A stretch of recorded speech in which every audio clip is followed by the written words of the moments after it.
ኣብ ሃገር ቱርኪ ንዝሓለፉ 4 ዓመታት ንመሰላት ኩርዳውያን ይቃለስ ኣለኹ በመባል አንጻር መንግስቲ ሃገር ክዋጋእ ዝጸንሐ PKK ዝበሃል ዕጡቕ ጉጅለ ድሕርቲ ኣብ ቤት ማእሰርቲ ዘሎ መራሒኡ ዘቕረቦ ብረትኩም ኣውርዱ ዝብል መልእኽቲ ብረቱ ከውርድን ክፈርስን ወሲኑ ምህላው ተገሊጹ። PKK ከምዚ ዓይነት ውሳነ ዝወስድ ዘሎ ኣብ ዝሓለፈ ወርሒ 2 መራሒ ናይቲ ጉጅለ ዝኾነ ዓብዱላህ ኦጀላን ካብቲ ኣብ ቱርኪ ተኣሲሩሉ ዘሎ ቤት ማእሰርቲ ኣብ ዝለኣኾ ደብዳቤ እቲ ንሱ ዝመስርተን ክሳብ ግዜ ማእሰርቱ ዝመርሖን ዝነበረ ዕጡቕ ጉጅለ ብረቱ ከውርድን ቃልሱ ብፖለቲካዊ መንገዲ ክቕጽልን ጻውዒት ድሕሪ ምቕራብ እዩ። PKK ቅድሚ 40 ዓመታት ብረት ኣልዒሉ አንጻር መንግስቲ ቱርኪ ውግእ ኣብ ዝጀመረሉ እዋን ነቲ 20 ሚእታዊት ካብ ህዝቢ ቱርኪ ዝኸውን ተወላዲ ብሄረ ቱርኪ ናተ ሃገር ክትህልዎ ዕላማ ዝነበረ ኮይኑ ምስ ግዜ ግን ነዚ ዕላማ ገዲፉ ህዝቢ ኩርዲ ኣብ ውሽጢ ቱርኪ ናይ ርእሱ ርእሰ ውሳነ ዘለዎ ቋንቋን ባህሉን ዝሕልወሉ መሰላቱ ክዕቀበሉ ክጽውዕ ጸኒሑ።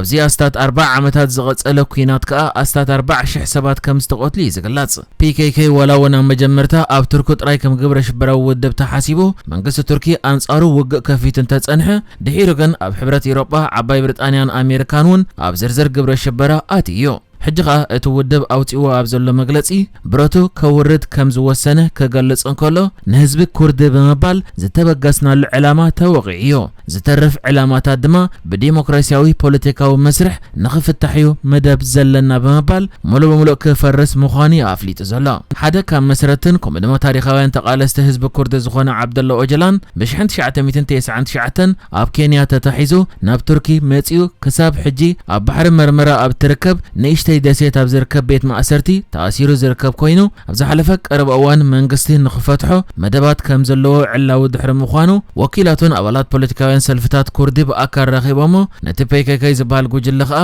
ብረቱ ከውርድን ናብ ዲሞክራሲያዊ ፖለቲካዊ መስርሕ ከጽንበርን እዩ ጻውዒት ኣቕሪቡ ዝነበረ። PKK ድሕሪ መፍራሱ ግን ብኸመይ ኣብ ፖለቲካዊ ህይወት ቱርኪ ከጽንበር ብኸመይ መሰላት ኩርድ ብፖለቲካዊ መልክዕ ክሓትት ዝፍለጥ ነገር የለን።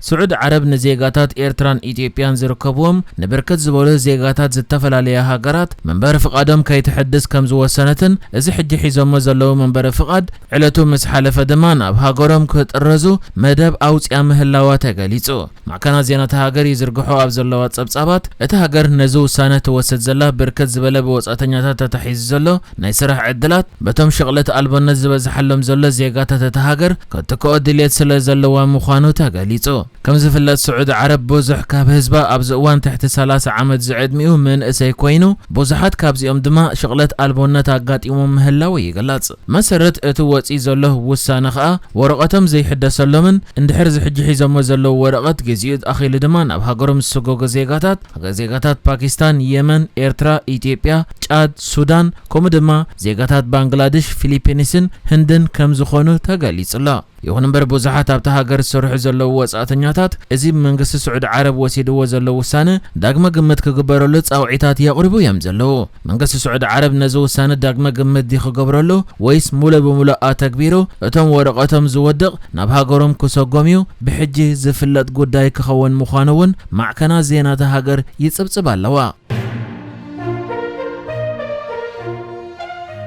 أبي إثيوبيا أبتا بمعدن ورقي أمنا هبتام زخونت كلل تجراي بهلاويان عدنتي بزحوم إندا زايدة يمتى أبزلو واللوان منستري معدن فدرال منجس إثيوبيا أبزوت أبصاب مع كلاي بنك إثيوبيا أبزز حلفات تشعات أوارح كاب تجراي 26 طن ورقي كم زرخبه حبيرو إزي واقع كلتا $1 بليون زخون كاب تجراينا مع كلاي بنك إثيوبيا آتي زلو ورقي كاب تقد محجز نبرة بزحي أمنا مزيادو بهلاويان عدنتي أب تجراي أمنا زايدهم سلزلو مخانو تحبير لا أبزوان أب تجراي أفقدوا بهلاويان عدنتي بزي منقصة وفقات كومدما أبقل أوانات مسناي كباب حلفتن وتهدروان مرحتن تشاريخهم ورق إز عدنو خوينم بزح جزيقة إز قداي أزارب خوينو كمس أنحى تحبير لا الريبورتر اتبهالنا إثيوبيا معكن بزعبازي كاب تجراي نما كلاي بنك إثيوبيا آتي زلو بزح ورق أمل كتا زرقي حتى أبزلات أبصاب إزلو معمد كاب كل تجراي تجاريتو نما كلاي بنك إثيوبيا آتي زلو ورقي مسناي زحلف عمد أتاو ورق نايت بانك خناصاصرن كله عصف نايت زحلف عمت كمول ኢትዮጵያ ናብ ማእከላይ ባንኪ ኢትዮጵያ ዝኣተወ በዝሕ ወርቂ ከም ዝኾነን ምስ ናይ ክልል ትግራይ ናይ ዝሓለፈ ዓመት ኣታዊ ወርቂ ክናጻጸርን ከሎ ድማ 40 ዕጽፊ ከም ዝኾነን ገሊጻላ ምኽንያት መብዛሕ ናብ ማእከላይ ባንኪ ኢትዮጵያ ዝኣቱ ዘሎ ወርቂ ትግራይ በዘመልከት ድማ ወፂ ኣብ ዘሎ ጸብጻብ በጀካቲ ባህላውያን ዓደንቲ ስለዘየደ ዝብል መንግስቲ ኢትዮጵያ ጉዳይ ሸርፍ ባጤራ ብዕዳጋ ክውሰድ ምውሳኑ ዝወሰደ ውሳነውን ዓደንቲ ወርቂ ናብ ማእከላይ ባንክ ንኽሸጡ ዝደረኸም ከም ዝኾነን በዚ ድማ እቲ ወርቂ ምዝያዶን ተገሊጽሎ ኣብዝዋን ኣብ ክልል ትግራይ ክንደይ ዝበጽሑ ባህላውያን ዓደንቲ ኣለዉ ዘፍለጥ እኳ እንተዘይኮነ ዝሓለፈ ዓመተ 2024 ኣወራ ሓደ ብናይ ሽዑ ግዚያዊ ምሕዳር ክልል ትግራይ ወፂ ኣብ ዝነበረ ጸብጻብ ግን ኣብ ትግራይ ኣስታት 100,000 ዝበጽሑ ባህላውያን ዓደንቲ ከም ዘለዉ ተገሊጹ ነይሩ በተወሳኺ ኣብቲ ወፂ ዘሎ ጸብጻብ ወላውን 26 ቶን ዝበጽሕ ወርቂ ካብ ትግራይ ናብ ማእከላይ ባንኪ ኢትዮጵያ እንተኣተወ እቶም ባህላውያን ዓደንቲ ካብ ዝዕድንዎ ወርቂ ግን ኩሉ ብተዘዋዋሪ ናብ ማእከላይ ባንኪ ኢትዮጵያ ዝሽየጥ ዘይኮነ 2 ቶን ዝበጽሕ ናብ ማእከላይ ባንኪ ኢትዮጵያ ዘይኮነ ናብ ካልእ ኣካል ከም ዝሽየጥ ተገሊጹሎ መብዛሕትኡ ድማ ኣብ ጸሊም ዕዳጋ ከም ዝሽየጥን ብዘይ ሕጋዊ መንገዲ ከዓ ናብ ወጻኢ ሃገራት ከም ስደድን እውን ይሕበር ንክልል ትግራይ ተኸቲለን ናብ ማእከላይ ባንኪ ኢትዮጵያ በብዝሒ ወርቂ ዘእተዋ ክልላት ጋምቤላን ኦሮሚያን ምዃነን እውን ኣብቲ ሚኒስትሪ ዕደና ኢትዮጵያ ወፂ ዘሎ ጸብጻብ ተገሊጹሎ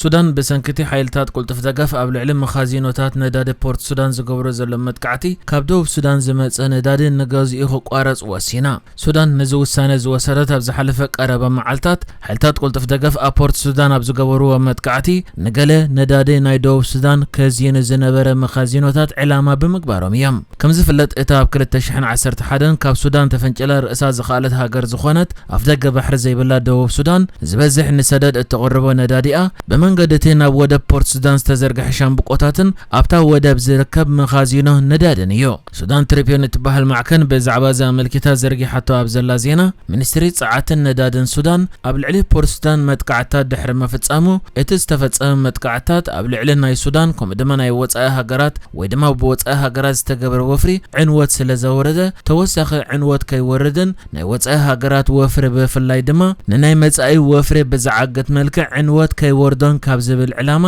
ነዚ ናይ ደቡብ ሱዳን መስመር ንግዚኡ ንኽዕጾ ተገይሩ ምህላውን ያገሊጻ ይኹን እምበር እዚ ውሳነ ናይ ሱዳን ኣብ ደቡብ ሱዳን ብጽቡቕ ተቐባልነት ኣይረኽበን ኣሎ ደቡብ ሱዳን ምዕጻው ናይዚ መስመር ኣብ ቆጠባ ኣሉታዊ ጽልዋ ክህልዎ ይኽእል ኢላ ተኣምን ኮይና ንመጥቃዕታት ሓይልታት ቁልጥፍ ደገፍ ድሕሪ ምኹናና ከዓ መንግስቲ ሱዳን ነዚ ሕጂ ወሲድዎ ዘሎ ውሳነ ድሕሪ ምውሳዱ መንግስቲ ሱዳን ተወሳኺ ክፍሊት ንኽረክብ ጸቕጢ ንምውራድ እዚ ሓድሽ ውሳነ ከም ዝወሰዶ እምነት ከም ዘለዋ ዝገልጹ ሰበስልጣን ከም ዘለዋ ተሓቢሩሎ ከም ዝፍለጥ ሱዳን ንምስጋር ናይዚ ናይ ደቡብ ሱዳን ነዳዲ ብመንገዲ ወደባ ዓመታዊ ብ100 ሚልዮናት ዶላራት ዝግመት ክፍሊት እያ ትረክብ